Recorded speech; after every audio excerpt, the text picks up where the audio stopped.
Bismillahirrahmanirrahim. Assalamualaikum warahmatullahi wabarakatuh. Kaifa halukum? Alhamdulillah idza nahnu bi khair. Nah, baiklah, marilah kita mulai pembelajaran kita kali ini dengan bacaan basmalah bersama. Bismillahirrahmanirrahim. Selanjutnya, silakan simak video berikut ya. Selamat belajar. أعوذ بالله من الشيطان الرجيم يا أيها الناس اعبدوا ربكم الذي خلقكم والذين من قبلكم لعلكم تتقون. Yang artinya, wahai orang-orang yang beriman, sembahlah Tuhanmu yang menciptakan kamu dan orang-orang sebelum kamu agar kamu bertakwa. Quran Surat Al-Baqarah ayat 20. Baiklah, pada kali ini kita akan membahas tentang iman kepada Allah. Iman kepada Allah dibagi menjadi beberapa bagian. Yang pertama, wujud Allah. Yang kedua, rububiyah Allah. Di dalam rububiyah Allah juga dibagi beberapa bagian. Yang pertama, makna beriman kepada rububiyah Allah. Yang kedua, Allah menetapkan keesaannya. Yang ketiga, Allah menetapkan fitrah kepada seluruh makhluk. Yang keempat, seluruh makhluk tunduk kepada Allah. Bagian yang ketiga adalah uluhiyah Allah. Uluhiyah Allah dibagi menjadi beberapa bagian. Yang pertama, makna beriman kepada uluhiyah Allah. Yang kedua, beriman kepada uluhiyah Allah. Yang ketiga, pentingnya beriman kepada uluhiyah Allah. Yang keempat, la ilaha illallah. Yang kelima, rukun-rukun la ilaha illallah. Yang keenam, syarat-syarat la ilaha illallah. Yang ketujuh, makna ibadah. Yang kedelapan, rukun-rukun ibadah. Yang kesembilan, tauhid adalah sebab diterimanya ibadah. Yang 10 adalah syirik. Kemudian bagian terakhir dari iman kepada Allah yaitu iman kepada asma' wa sifat Allah. Asma' wa sifat Allah dibagi menjadi dua. Yang pertama, makna beriman kepada asma' wa sifat Allah. Yang kedua yaitu buah iman kepada asma' wa sifat Allah. Asma' wa sifat Allah. Nah, sekarang bagaimana cara kita beriman kepada wujud Allah? Yang pertama, mengakui wujud Allah adalah fitrah manusia. Jadi, Allah telah memberikan fitrah kepada manusia bahwa manusia akan mengakui Tuhannya secara langsung meskipun mereka tidak belajar agama terlebih dahulu. Apa buktinya? Buktinya terdapat dalam hadis yang berbunyi, kullu mauludin yuladu 'alal fitrah fa'abawahu yuhawwidanihi aw yunassiranihi aw yumajjisanihi. Yang artinya, setiap yang dilahirkan itu lahir dalam keadaan fitrah. Maka orang tuanya lah yang membuat dia Yahudi atau Nasrani atau Majusi. Yang kedua, semua makhluk mengakui bahwa setiap sesuatu yang ada pasti ada yang membuatnya. Tidak mungkin kan sesuatu yang ada itu tidak ada yang membuat? Ambillah contoh, sebuah rumah. Ketika sebuah rumah sudah jadi rumah, siapa yang membuatnya? Pasti ada yang membuat kan? Nggak mungkin rumah itu tiba-tiba ada dengan sendirinya. Sama seperti kita sebagai manusia. Kita adalah sesuatu yang awalnya tidak ada. Kita menjadi ada. Kenapa? Karena kita diciptakan.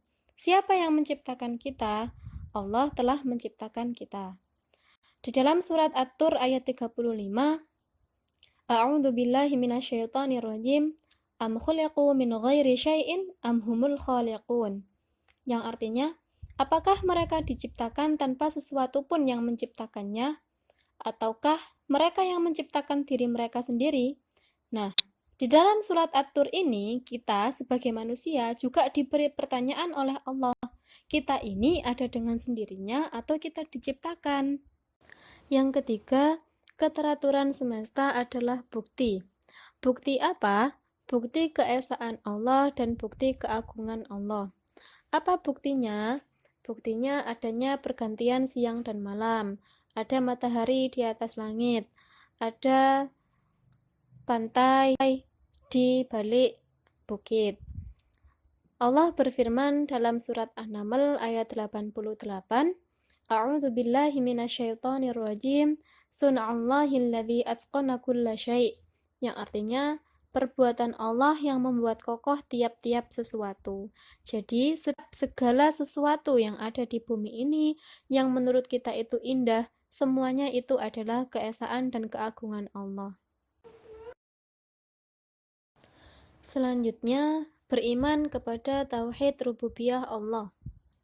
Sebagaimana yang telah dijelaskan di awal, rububiyah dibagi menjadi 4 bagian, yaitu makna rububiyah, Allah menetapkan keesaan, Allah menetapkan fitrah makhluknya, dan seluruh makhluk tunduk dan patuh kepada Allah.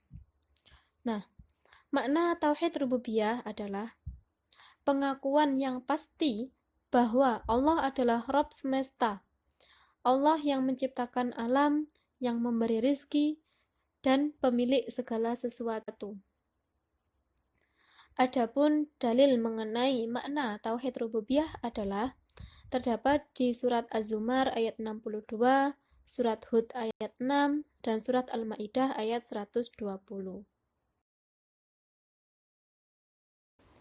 Nah, berdasarkan 3 ayat tersebut, sudahkah kita menanam tauhid rububiyah di dalam diri kita?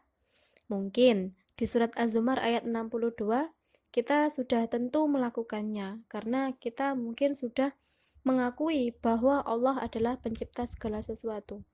Namun di surat Hud ayat 6 ini, wa ma min dabbatin fil ardi illa 'alallahi rizquha, dan tidak ada binatang melata pun di bumi ini kecuali Allah yang memberi rizkinya.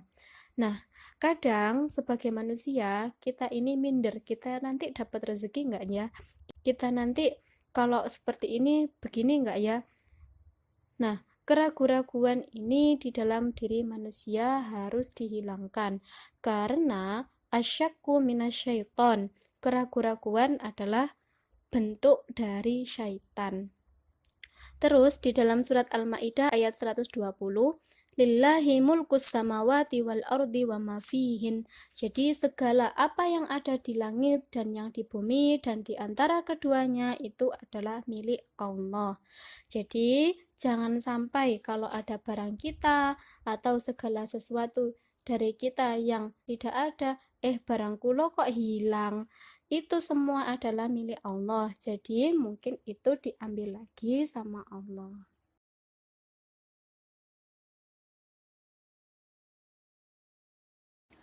Lalu Allah menetapkan keesaannya. Apa buktinya kalau Allah telah menetapkan keesaannya?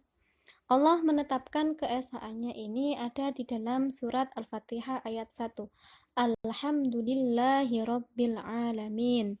Segala puji bagi Allah, Rabb semesta alam. Jadi Allah ini adalah Rabb dimanapun berada, kapanpun, dimanapun, Allah selalu menjadi Rabb kita. Allah menetapkan fitrah makhluknya. Sebagaimana yang telah kita bahas di pertama tadi, bahwa setiap makhluk Allah itu diberikan Allah fitrah bahwa dia mengakui Tuhannya adalah Allah.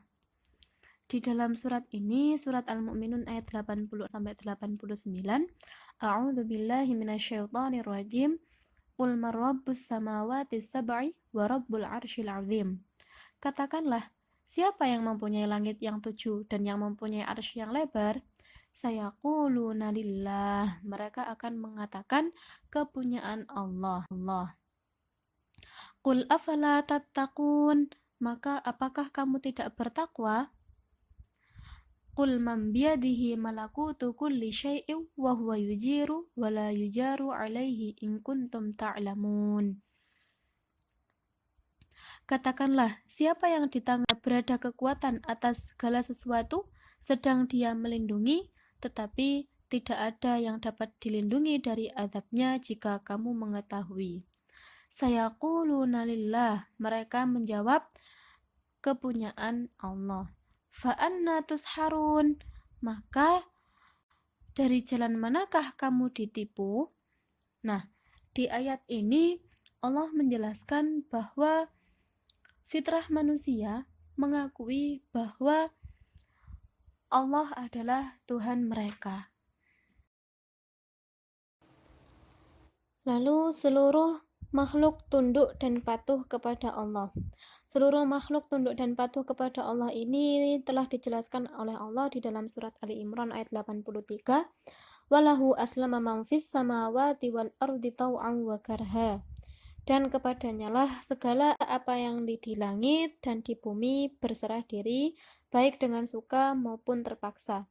Jadi seluruh makhluk di langit maupun di bumi ketika dalam keadaan suka ataupun dalam keadaan terpaksa, mereka akan selalu berserah diri kepada Allah.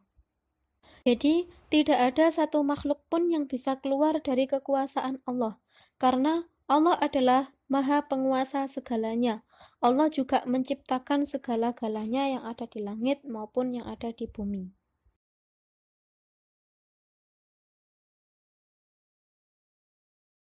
Sudah paham kan dengan pembelajaran kita kali ini?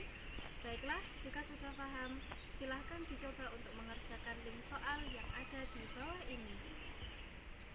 Selanjutnya saya tutup dengan hamdalah, alhamdulillahirabbil alamin. Wassalamualaikum warahmatullahi wabarakatuh.